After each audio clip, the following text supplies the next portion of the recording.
Fala, meus queridos, tudo bem com vocês? Aqui é o professor Alisson para fazermos mais uma correção das nossas atividades de biologia, tá bom? Lembrando que qualquer dúvida que permanecer, vocês podem me perguntar lá no nosso grupo do WhatsApp, tá bom? Anotem a turma, anotem a- o dia da atividade, que isso é muito importante, e a questão, e não esqueça de fazer a marcação lá com arroba, certinho? Então vamos para a nossa primeira atividade. Bom, atividade do dia 2, referente à origem da vida. A questão número 1, ela diz o seguinte: conceitue biogênese e abiogênese, né? Duas importantes teorias aí a respeito da origem da vida. Vamos tentar entender através desse mapa conceitual aqui, bonitão. A teoria da abiogênese também é conhecida como teoria da geração espontânea, né? Ela diz que o quê? Que a vida ela poderia ter origem de materiais sem vida, né? Por exemplo, né, vamos usar aqueles exemplos clássicos, né? Das camisas sujas que poderiam surgir ratos, né? Foi uma das coisas comentadas a respeito dessa teoria, né? Que dizia que se pegasse uma camiseta suja, com grãos de trigo ou caldo nutritivo, né, de carne e vegetais e deixasse num canto escuro e aparecer rato. Então essa seria uma receitinha, né, para aparecer ratos. Tem aquela teoria também dos que os sapos eles surgem da lama também, né? Tem outros exemplos aí também. Então a teoria da biogênese diz que a vida tem origem da matéria sem vida, né? E o contrário, a teoria da biogênese, ela diz que a vida só pode surgir através de um outro ser vivo pré-existente, certo? A biogênese hoje ela é aceita, entretanto, não foi simples refutar a hipótese da abiogênese, né? Então tiveram dois pesquisadores muito importantes, que foi Redd e Pasteur, que conseguiram, né, fazer experimentos para poder refutar a teoria da abiogênese, certo? Nós falaremos sobre esses dois experimentos logo nos próximos exercícios, tá bom? Então vamos para o próximo. Exercício número 2. Explique a contribuição dada pelos experimentos realizados por Redd para a hipótese da biogênese. Aqui nós temos dois pontos importantes a levantarmos. Primeira coisa, ele foi o primeiro a utilizar um controle, um grupo controle nos seus experimentos. Lembra que na aula passada nós aprendemos sobre grupo controle e grupo experimental? Então, ele fez o primeiro grupo controle, justamente para poder servir de parâmetro, né, com o grupo experimental. E a outra questão é que ele foi o primeiro a demonstrar que os seres vivos não surgiam por geração espontânea. Então vamos lembrar aqui como que foi feito esse experimento, né? Primeiro, ele colocou carne em 8 frascos, selando 4 deles e deixando o restante 4 abertos, em contato com o ar. Esse foi o experimento original, tá? Aqui nós temos um exemplo só, mas no total eram 8 frascos, certo? Em poucos dias, ele verificou que os frascos abertos estavam cheios de moscas e de outros vermes, enquanto os frascos selados se encontravam livres de contaminação. Tá?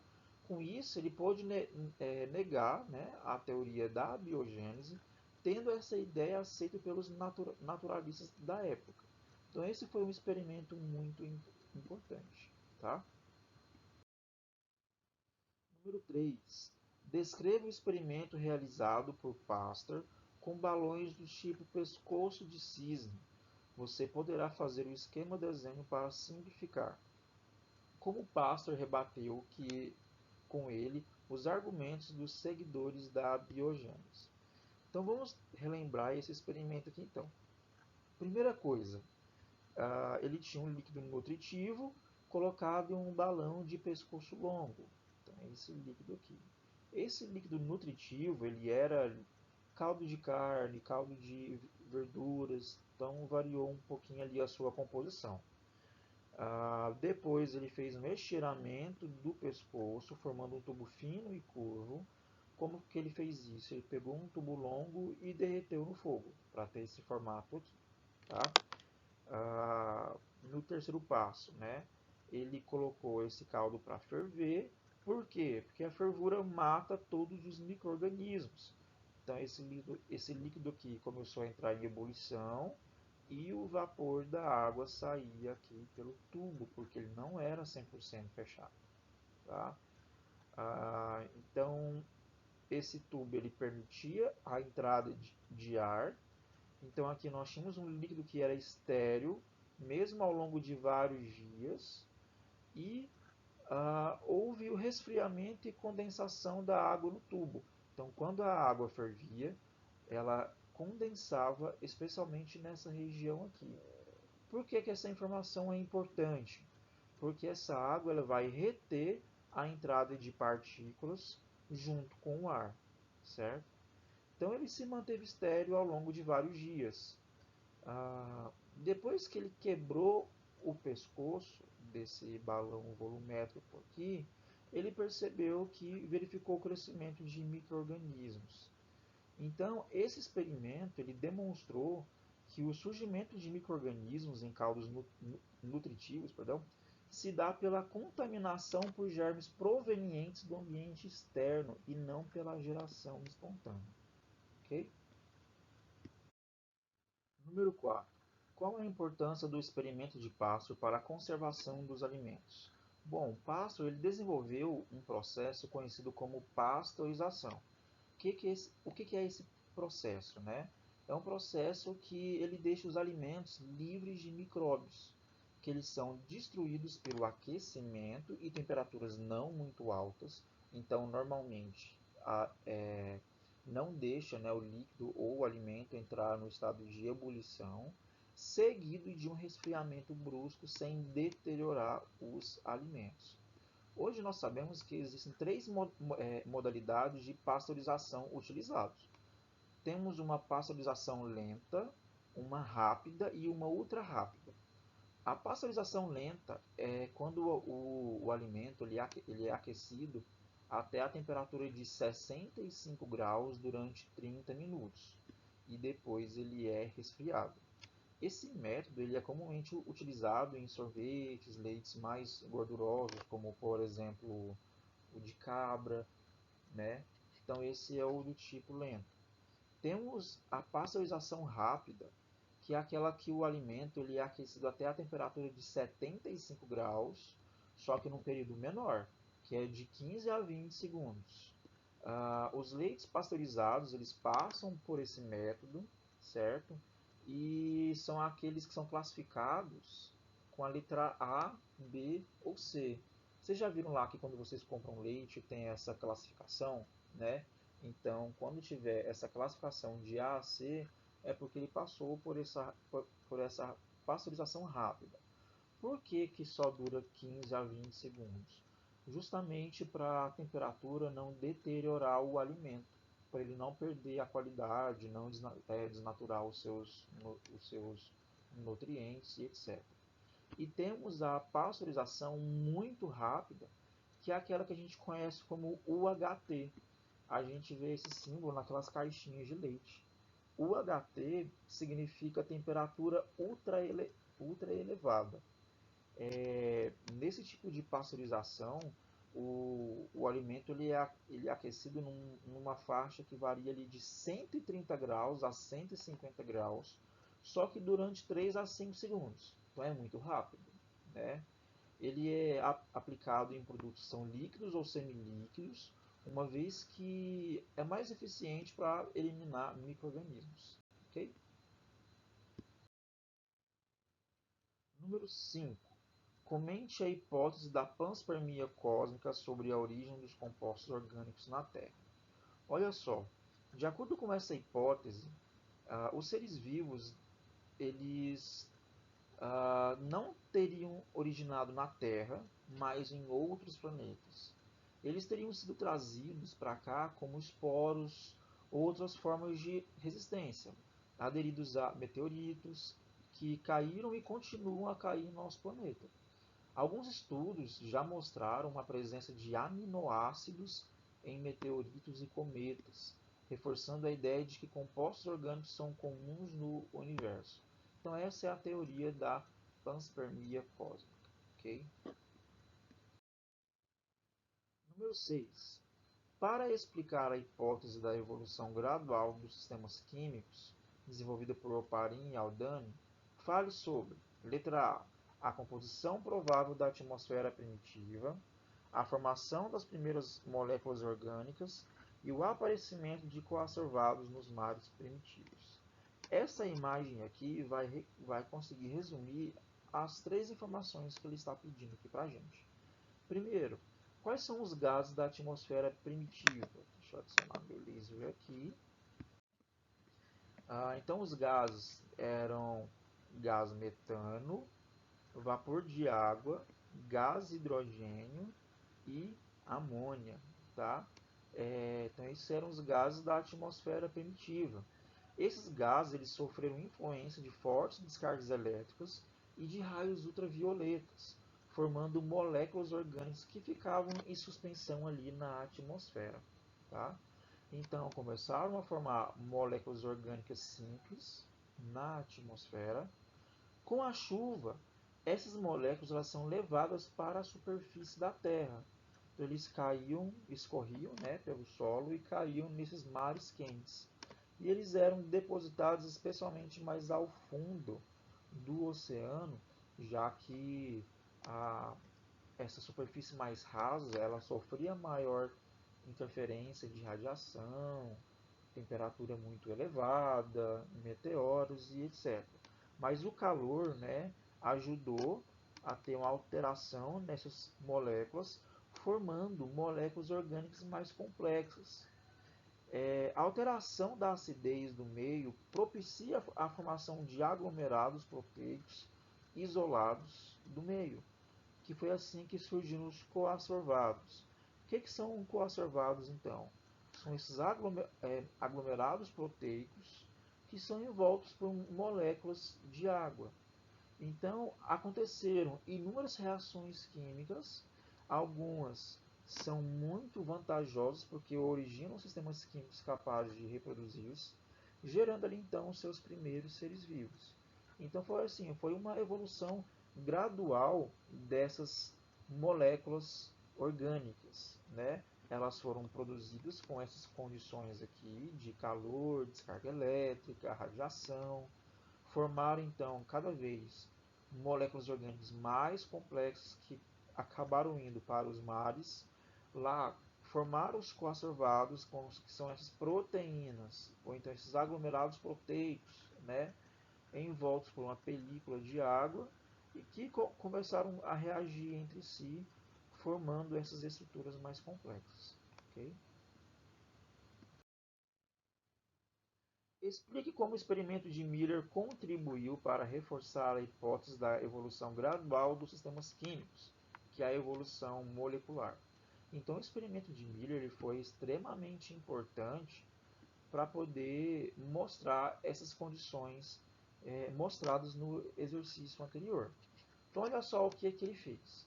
Primeiro, Miller ele construiu um aparelho que simulava as condições da Terra primitiva e introduziu nela os componentes que provavelmente constituíam a atmosfera naquela época. Então, a água, ao ser fervida, ela ia formar vapor, que ia promover a circulação em todo o sistema num único sentido, que seria esse sentido aqui. Tá? No balão, em que se encontra uma mistura gasosa, que é esse balão aqui, ocorrem descargas elétricas, simulando os raios que na Terra primitiva deviam ocorrer com frequência. Após as descargas elétricas, os materiais eles são submetidos a um resfriamento para simular a condensação nas altas camadas da atmosfera, porque nas altas camadas da atmosfera a temperatura era menor. Então isso provocava o que? As chuvas. E, e essa parte em U, que seria essa parte aqui do sistema, ele vai simular os mares primitivos que iam receber as chuvas e os compostos formados na atmosfera. pela análise dessa água que condensava aqui, né, contida nessa parte azul, pôde-se observar, né, eles verificaram a formação de moléculas orgânicas, dentre elas alguns aminoácidos, substâncias, né, que formam as proteínas. Então esse foi o experimento de Miller. Número 8. Diferencia a hipótese heterotrófica da hipótese autotrófica. Os primeiros seres vivos eles seriam então heterotróficos, de acordo com essa hipótese. Heterotrófico significa que são aqueles organismos que não produzem seu próprio alimento. Eles obtêm carbono para produzir sua matéria orgânica a partir de uma outra matéria orgânica já pronta. Tá? Ah, esses organismos eles viviam em lagos e mares rasos, certo? E faziam fermentação, até porque naquela época não existia oxigênio. A fermentação mais comum é a fermentação alcoólica, que é aquela que vai liberar etanol através da quebra do açúcar. Então, o açúcar ele é quebrado em etanol e gás carbônico, então com isso ele liberava energia, tá? Então, com isso aumentou então o nível de gás carbônico na atmosfera e então surgiram organismos que absorviam esse gás carbônico para poder produzir seu próprio alimento. Então, por isso que depois surgiram seres fotossintetizantes, né, que é aqueles que realizam a fotossíntese. E a gente sabe que na fotossíntese, né, há a liberação de gás oxigênio. Então, depois surgiu ao acaso organismos que utilizavam o oxigênio para poder fazer a respiração celular. Então, os primeiros seres seriam heterotróficos, que é aqueles que utilizariam a glicose para poder fazer a fermentação e nesse processo liberariam etanol, gás carbônico e energia. Tá? Na hipótese autotrófica, né, então os organismos eram autotróficos, que são aqueles que produzem seu próprio alimento ou obtinham energia do meio, né? Então, assim, esses seres vivos eles teriam surgido nas profundezas do oceano porque a superfície era muito instável pela radiação, pelo calor, pelos meteoritos. E esses primeiros seres autotróficos eles seriam quimiosintetizantes, que são aqueles que absorvem energia de reações químicas que ocorrem ao seu redor. Então eles teriam surgido especialmente lá nas fontes termais, lá nas profundezas do oceano, e como que os organismos, né, eles fabricariam essa energia através de sulfeto ferroso e gás sulfídrico, né? E com a quebra dessa substância ia produzir sulfeto férrico, gás hidrogênio e energia, né? Então, só depois disso, né, que teriam surgido os seres heterotróficos. Então, primeiro tinham os organismos quimiosintetizantes, que eles absorviam essa energia das reações químicas que ocorriam ao seu redor. Depois disso que teriam surgido os organismos fermentadores, né? Depois os fotossintetizantes e aqueles que realizavam a respiração celular. Vamos agora para as atividades do dia 3, que é sobre água e sais minerais. Número 1. Quais as principais funções da água no nosso corpo? Gente, muita coisa mesmo. Olha só algumas coisas que eu pontuei aí para vocês. Ele vai atuar como solvente, ele é até conhecido como solvente universal. Ele participa das reações químicas do nosso corpo. Ele vai agir como moderador de temperatura. Ele vai realizar adesão e coesão entre as moléculas. Ele participa da eliminação de substâncias tóxicas, né? Porque essas substâncias elas estarão diluídas na água para poder ser eliminada. É componente do plasma sanguíneo, protege e lubrifica algumas partes do corpo e faz parte da composição de nossas células, tecidos e órgãos. Ou seja, é muita função envolvida ali na água, né? Número 2. Explica o que são substâncias hidrofílicas e substâncias hidrofóbicas. Dê exemplos. Ó, hidro significa água, filia significa afinidade e fóbica vem de fobia, de aversão. Então, com base nisso, substâncias hidrofílicas são aquelas que têm afinidade com a água. Em que sentido? Que elas se dissolvem na água. Por exemplo, o açúcar e o sal. Tá? E substâncias hidrofóbicas, então são aquelas que têm aversão à água, ou seja, elas não dissolvem na água. Por exemplo, os óleos, os derivados do petróleo, né, as gorduras, né, elas não dissolvem na água. Número 3. Explica o que são adesão e coesão das moléculas de água. Então vamos lá. Coesão, ele é um fenômeno que as moléculas de água se mantêm unidas umas às outras por meio de ligações de hidrogênio. Então as moléculas de água elas estarão unidas umas às outras. Então isso a gente chama de coesão. E adesão? É o fato de as moléculas de água, por serem polarizadas, elas aderirem a superfícies constituídas por substâncias polares. Tá?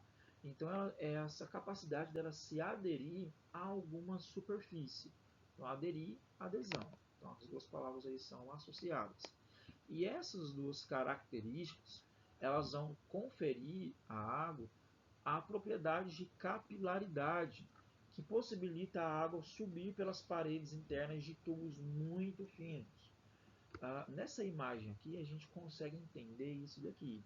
Então, temos esse inseto aquático em cima de uma superfície da água, e isso só é possível devido à coesão entre as moléculas.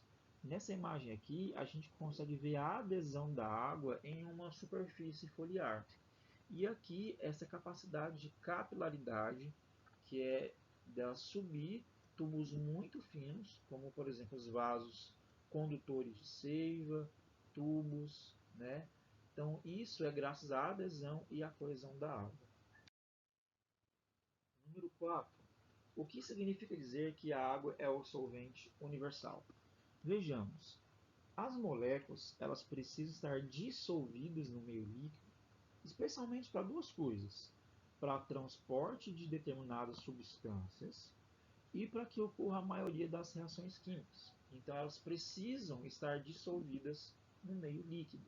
Então, melhor seria a água, porque ela interfere menos nas reações químicas. Tá? E a água ela é capaz de dissolver grande variedade de substâncias químicas, como sais, gases, açúcares, aminoácidos, proteínas e ácidos nucleicos também. Número 5. Conceitue calor específico e diga qual é a vantagem para os seres vivos de a água ser uma substância com alto calor específico. Vamos entender o que é esse calor específico então. Seria a quantidade de calor necessária para elevar em 1 grau a temperatura de 1 grama dessa substância. Então, é o calor que precisa para elevar a temperatura de uma substância qualquer. Tá? E quanto maior for a quantidade de calor necessária, maior será o calor específico dessa substância. Tá? É graças a esse alto calor específico da água que as trocas de calor entre a água e o meio elas são mais lentas. Daí a sua propriedade de manter a temperatura mais constante por um certo tempo.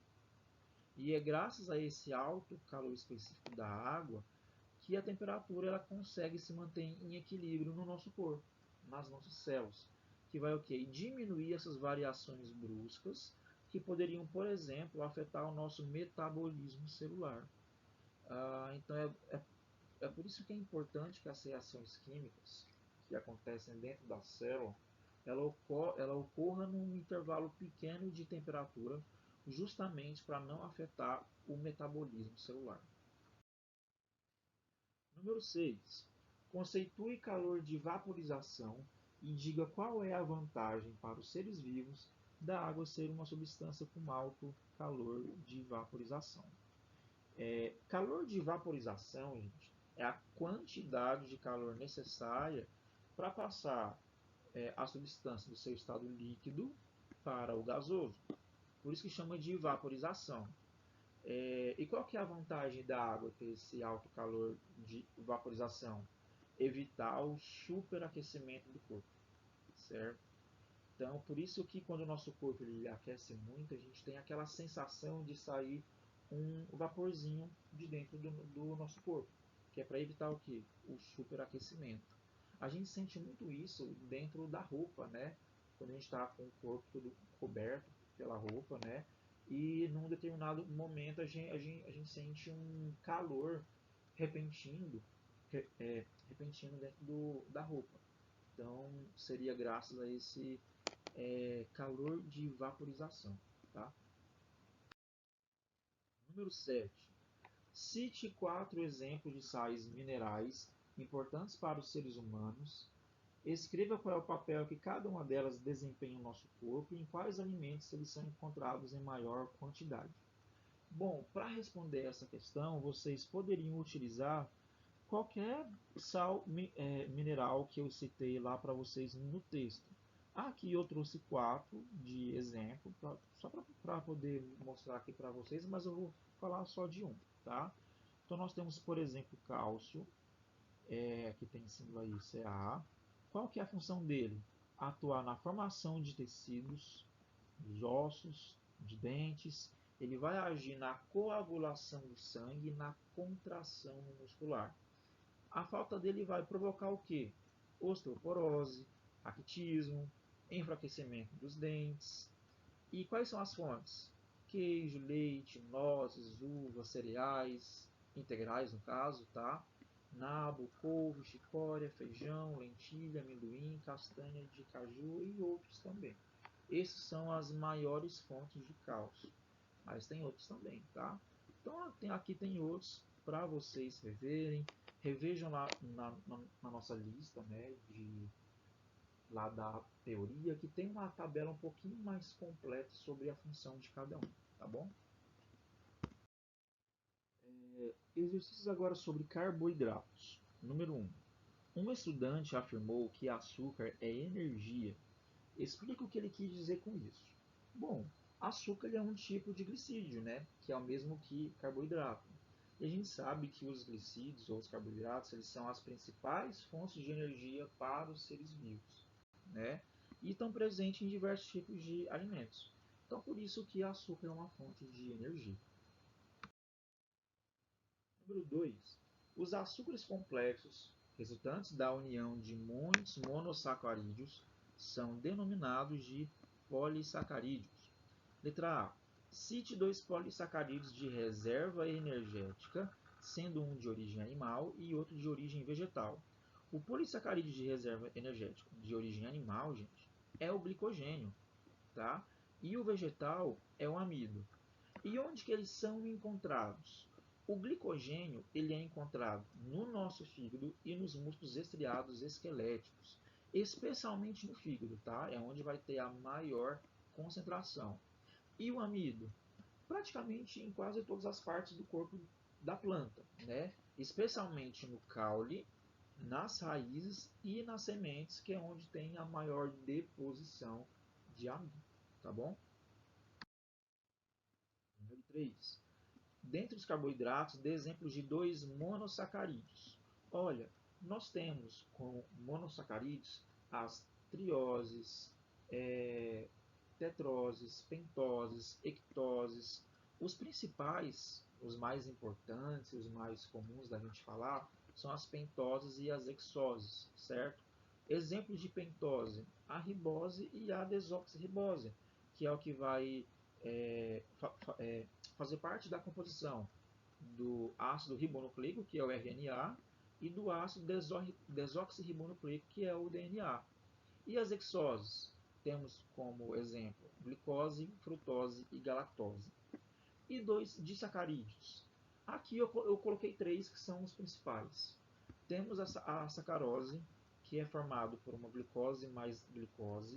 O disacarídeo, di vem de 2, tá? Lactose, então. nós temos a união ali das moléculas de glicose mais galactose e a maltose, que é glicose mais glicose.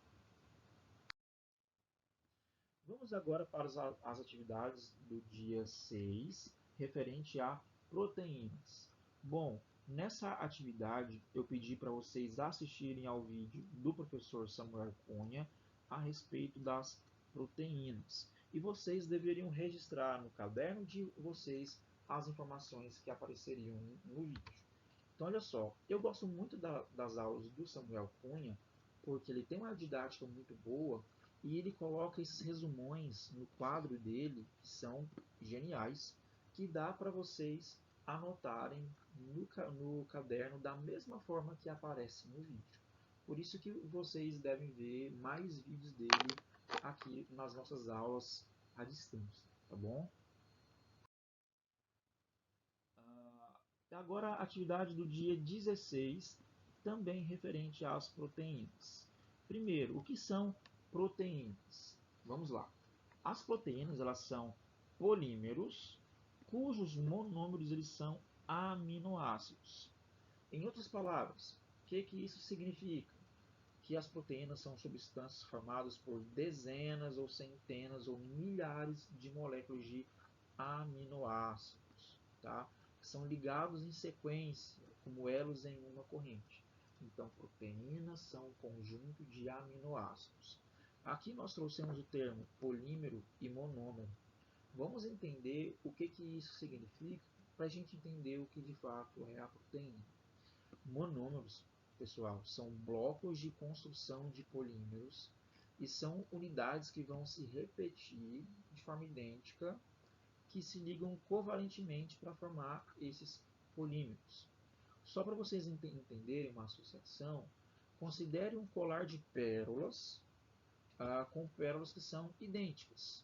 O colar completo ele é o polímero e as pérolas são unidades de monômeros.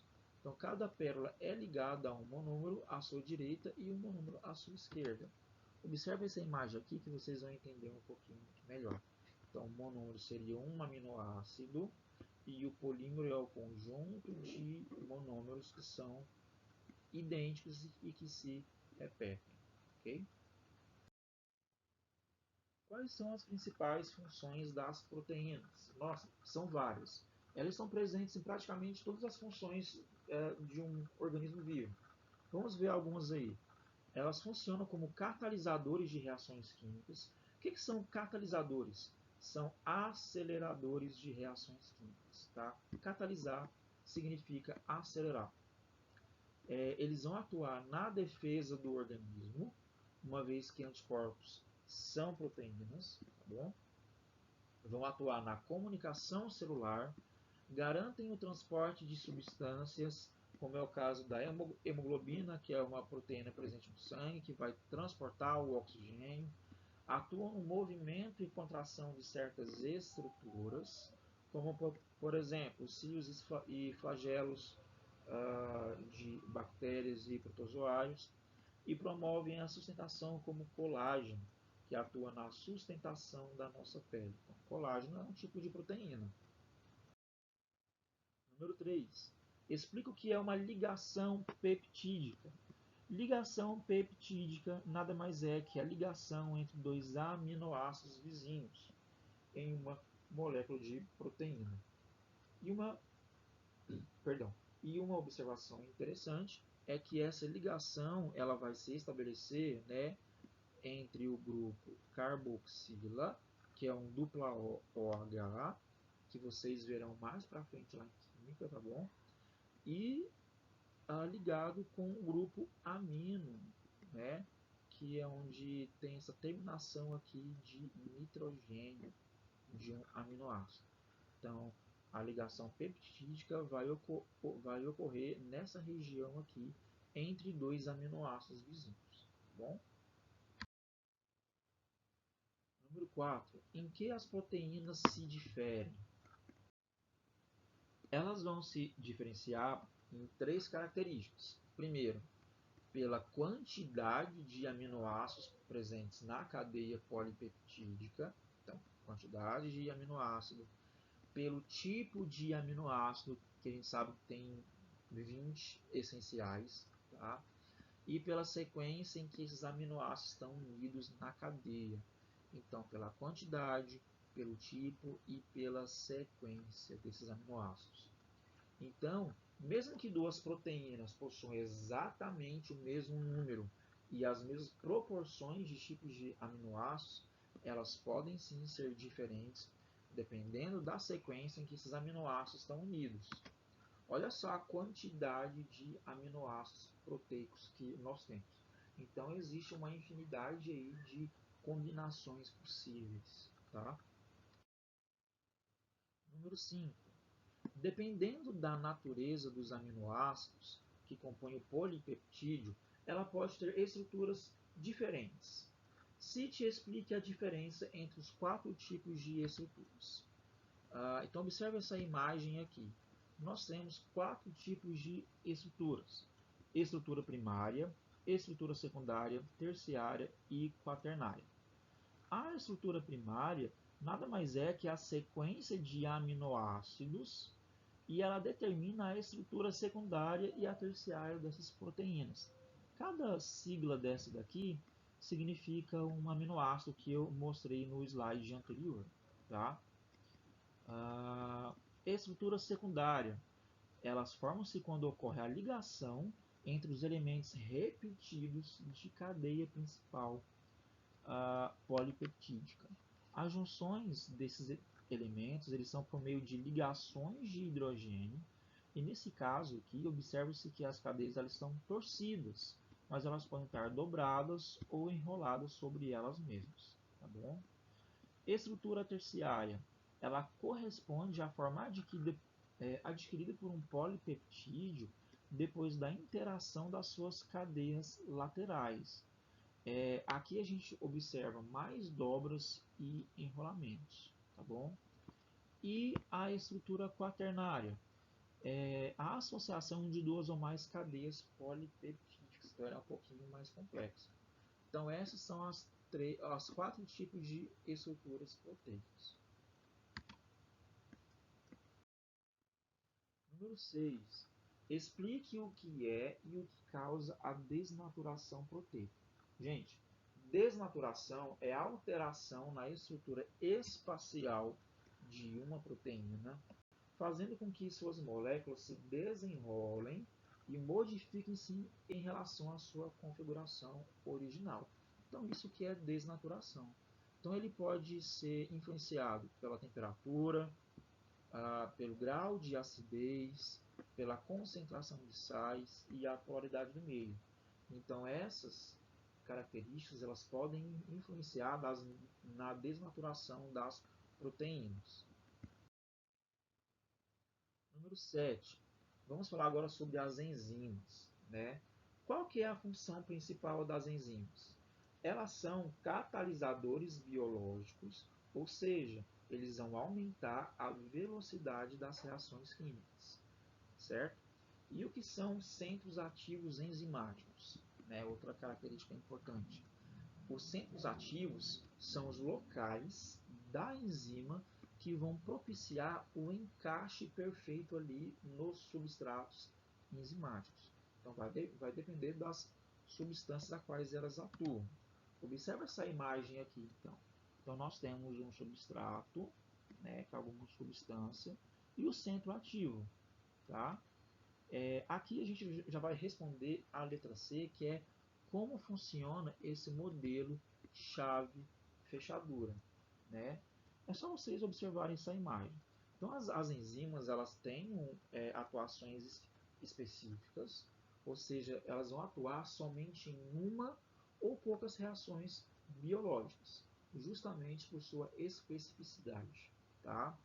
Então, isso é explicado pelo fator de seus centros ativos se encaixarem corretamente apenas a substratos específicos, como uma chave que se encaixa numa fechadura.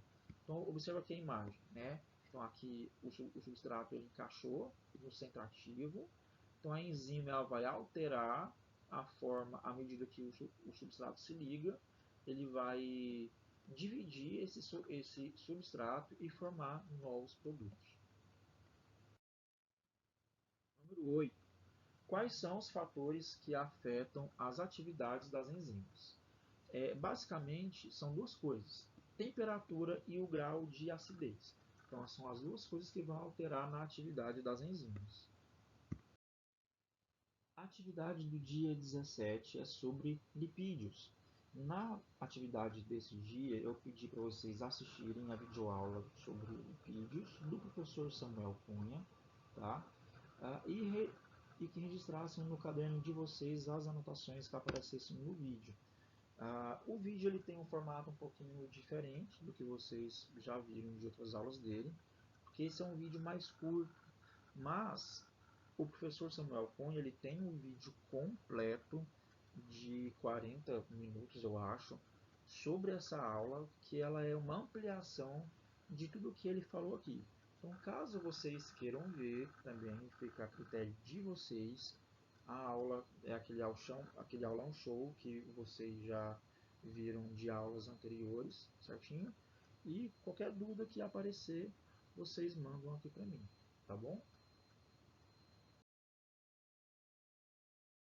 Atividade do dia 27 sobre lipídios. Número 1. Quais as principais funções dos lipídios no nosso corpo? Bom, a primeira função elencada aqui é a de reserva de energia, né? Que o lipídio que é armazenado no nosso corpo, ele vai ser utilizado em momentos de necessidade. E ele vai estar presente tanto em animais quanto em vegetais. Ele também funciona como isolante térmico. No caso, nos animais, as células gordurosas elas formam uma camada que vai atuar na manutenção da temperatura corporal, ok? Sendo fundamental para animais que vivem em climas frios. Então, os animais que vivem em climas frios, eles têm um tecido adiposo um pouco mais espesso, justamente para manter a temperatura corporal desses animais. Absorção de vitaminas, né? Então as gorduras eles vão auxiliar na absorção de algumas vitaminas que são lipossolúveis. O que isso significa? Que elas se dissolvem em óleos. Que tipos de vitaminas são essas? Vitamina A, D, E e K.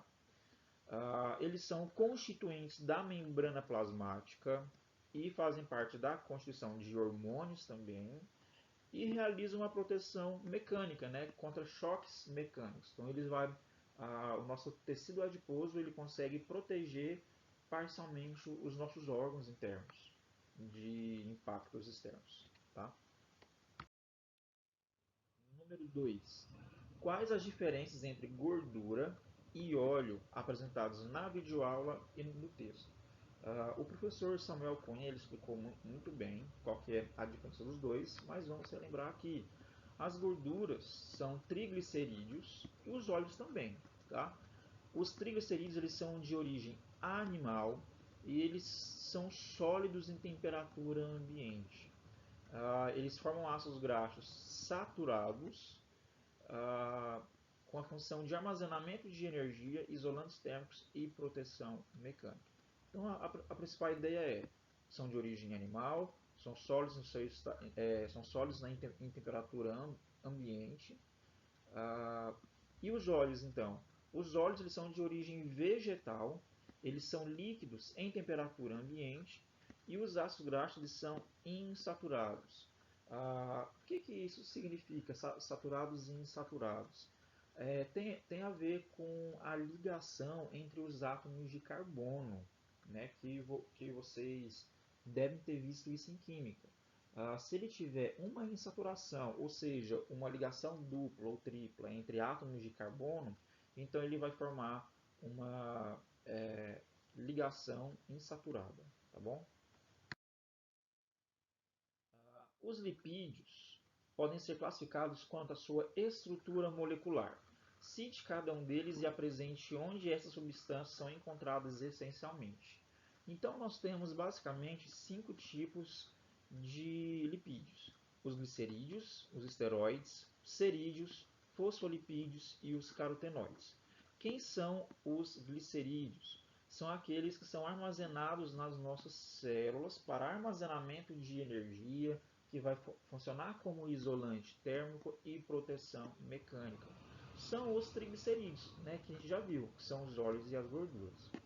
Temos também os esteroides, que são os colesteróis, por exemplo, que são encontrados na membrana plasmática, formando as lipoproteínas, estão presentes na vitamina D, nos hormônios sexuais, que é o estrógeno e progesterona e testosterona, e os esteroides anabolizantes. Temos os cerídeos. Os cerídeos têm a ver com cera, né? Que eles são encontrados onde? Nas folhas, para evitar a perda de água. Nas penas de aves, por exemplo, que vai dar a impermeabilidade.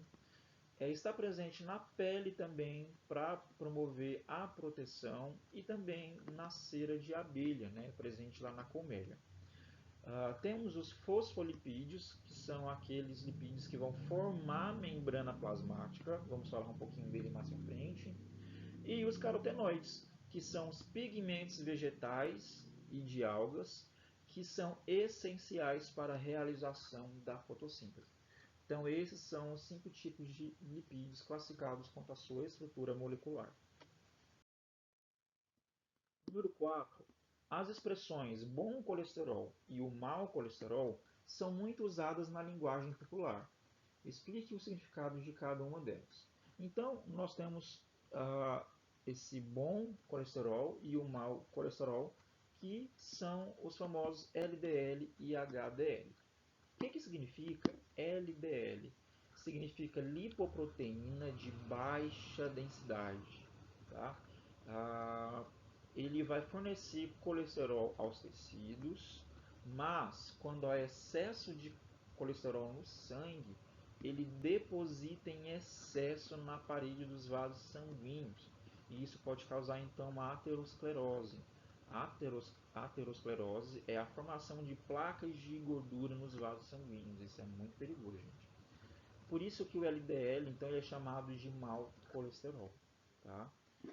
E o HDL? HDL significa lipoproteína de alta densidade. São chamados bons colesteróis. Por que ele é bom?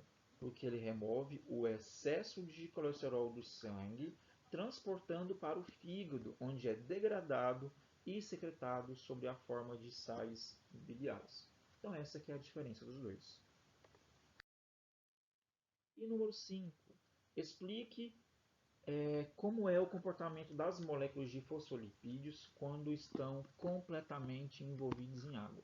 É uma característica interessante dos fosfolipídios, né? Então vamos lá. Primeiro, eles são formados por uma cabeça hidrofílica e uma cauda hidrofóbica. O fosfolipídio é essa estrutura aqui. Então ele tem uma cabeça que é hidrofílica e uma cauda que é hidrofóbica. Tá?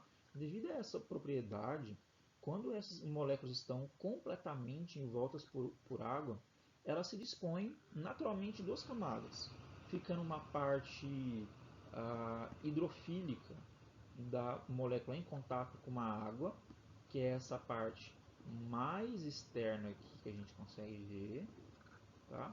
E a parte hidrofóbica de uma camada em contato com a parte hidrofóbica da outra camada, que é essa parte mais interna aqui, tá? Ou representado aqui também, ou representado aqui também, tá? A formação de membranas com duas camadas, né, de fosfolipídios assim justapostas, perdão, ele é um processo natural. Além disso, essa bicamada de fosfolipídio, quando em água, ela tende a se unir por suas extremidades, formando compartimentos fechados, como a gente consegue ver aqui. Tá? Só assim as partes hidrofóbicas elas podem ter o máximo de afastamento em relação às moléculas de água. Por isso que quando essas membranas elas são rompidas, como a gente consegue enxergar nessa imagem aqui, né, por qualquer motivo que seja, elas tendem a se unir novamente e isso explica o grande poder de recuperação das membranas celulares. Tá bom? Então é isso, espero que vocês tenham entendido. Se tiver ficado alguma dúvida, podem anotar e mandar lá no nosso grupo do WhatsApp. Tudo bem? Um abraço e até mais.